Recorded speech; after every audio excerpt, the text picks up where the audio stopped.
Rod Geil is with me in the studio, the Wyoming State Director of the Convention of States Projects. Now, for those out there who don't know what the Convention of State Project is, step one, send me your address so I can look you up on Google Earth and find out what rock you've been living under. But for the rest of them, Rod, what is the Convention of States? Convention of States is provided in the Constitution to as one of the ways to amend the Constitution. We all know Congress, 2/3 of Congress can propose amendments. 2/3 of the states can apply for a convention, and they can get together, debate issues, talk about solutions, and propose amendments. There's no legal authority, just proposal of amendments. Okay. Slide up a little bit closer to that microphone there for a little bit. Now, for those... There are those who've heard of the Convention of the States and think it's a great idea. Others are nervous about it because, well, this could get out of control. We could wind up with a whole new constitution.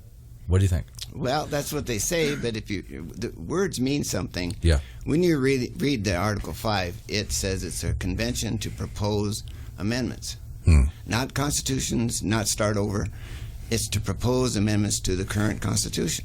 Okay. They have no legal authority. There's nothing binding, and it's limited by the topics of the applications that are sent in. So with a Convention of States, you would hope to accomplish what exactly? What's the purpose of this convention? The Convention of States project has three basic issues: term limits, fiscal responsibility or fiscal restraint, and then narrowing the scope of the federal jurisdiction, meaning BLM can't tell you can't drill here.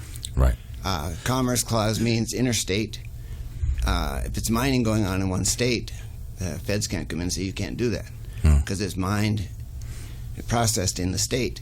When it crosses interstate lines, then they got something to say. But what if you were to step into a convention of states with these ideas in mind? But because we have so many big states like California, New York, and so on, and they end up in the convention with more power than, let's say, our less populated states, could they then run the convention and give you the opposite result? No. Why not? There have been 37 conventions involving colonies and states, and every one of them has been one state or colony and one vote. So California could send 300 delegates. Wyoming will send 6 with our faithful delegate law. So we'll send 6, but each state just gets one vote. Okay. Open up the phones to calls. If you want to ask Rod a question about this, 632-6500 is the phone number, or if you're outside Wyoming, sucks to be you, but hey, 888. So now, the Wyoming portion of this, is Wyoming now officially on board as one of the states that would join the convention, or is there something we need to do to get the state of Wyoming to join the Convention of States? Wyoming is not. Okay. They have not passed a resolution to apply for a Convention of States project resolution. So we're looking forward. Hopefully we can get some more people on board. We had a pretty good showing in the past. It's kind of failed. It's passed committees, but it hasn't failed the House floor vote. Okay, now we do have an election year here, so not only can you get some more people in the House and the Senate here in Wyoming, but we could get a new governor on board as well. Okay. So it might be a good opportunity, since they're running, to go ask them, the candidates, would they get on board with you? Exactly. It's a key issue.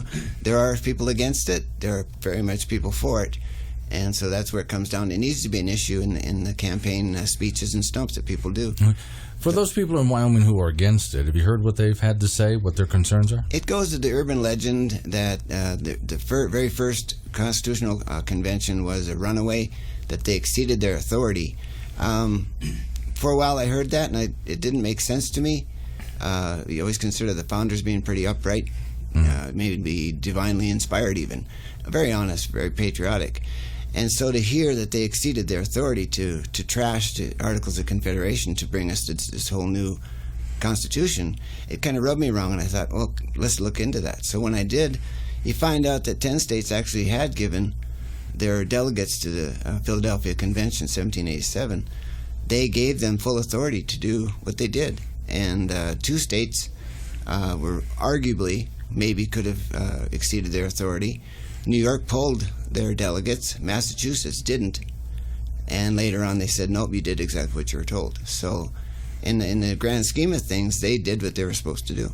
Okay. Rod Geil, he's talking about the Convention of States and how we can get Wyoming involved in it, and you've been working on this for a while. More in just a moment. It's AM 650, KGAB change the time. 56 degrees, partly cloudy skies. Phone number to get involved, 632-6500. Rob Geil is my guest. He's from the Convention of States, Wyoming Division. So your phone calls, again, are welcome, 632-6500. This is Glenn, who's on with us. Hi, Glenn. This is Kirk. How are you? Good, sir. What you got? Well, I got involved with the Convention of States way back when it first came to be, and people started talking about it. One thing that I've found that people don't understand is there's a big difference between a Convention of States and a constitutional convention. Mm-hmm. And I don't think they really understand the difference between the two. The other thing that I see especially in Wyoming, is that there's no continuity to getting this put through. The communication breakdown is the biggest obstacle I think that we face. I think one of the problems, you've heard me talk about this before, one of the problems our side of the argument has on anything, first off, is just getting people to show up. And then when we do show up, getting people organized and all on the same page working together. It's one of the most difficult problems we face. Yep, I agree. And, I know a lot of people, especially in Wyoming, aren't connected to the internet and don't do anything with social media. In fact, I've kind of limited what I do on it. But, Wyoming is like a giant small town. Right. And, people, word of mouth is the greatest asset that we have here. But one of the biggest obstacles is that people don't understand the difference between a constitutional convention and a convention of states. So we got some education to do. Exactly. All right. Thanks for calling in. I appreciate it. How do you do that, Ron? How do you get people educated? Well, and he's right, because we've only had the one constitutional convention, and we will never have another unless all the states want to throw away the Constitution. Then there might be a way to do that. Sure. But the Article 5 talks about an amendments convention. So an Article 5 convention, we've never had one. They tried before the Civil War, and not enough states showed up to avert that Civil War. So the southern states stayed home. They didn't have enough, didn't have a way to get it done. So we just need to get people to understand that they have to get active. He's right about the small town. Everybody kind of sees it going, but they hear about it and they don't really join in. The Tea Party was awesome. That was national. I know you were involved with it, and I was a little bit. It didn't hit real big in Wyoming as far as what the other larger states did. It's just who we are. Well, it is. And we had that moment of passion with the Tea Party movement. But then, as often happens, again, with our side of the argument, well, people just started wandering away after a while. And some people that are not used to fighting in this arena, they lost a couple of battles and they threw up their hands and, well, nothing you can do about it, and they walked away. So what you're looking for then is some sort of point of passion, whatever that looks like, that gets people excited about the idea. But it's kind of like talking about accounting. I mean, which I do. Sitting down. Well, my sister's an accountant. Let's go ahead and sit down and talk about today's taxes, and it's a boring conversation to have for some people. So how do you then? And I don't know if you know the answer to this yet, but find out how to make the topic sexy. Well, a lot of it is just getting people to understand that this is our future. One thing Convention of States can do is limit the debt ceiling approvals. So you got the credit card holders in D.C. saying, "Oh, let's increase our ceiling," and they say, "Okay," because we have to. Yeah. Now, if you put that approval in the states of, say, 3/5 of the states to approve it, that debt ceiling doesn't get raised. I know, though we've had this conversation before, with the way Washington, D.C. operates. So let's say you had the convention and everything was passed just the way you wanted it passed. Okay. That doesn't mean that people in Washington, D.C. are actually going to do it.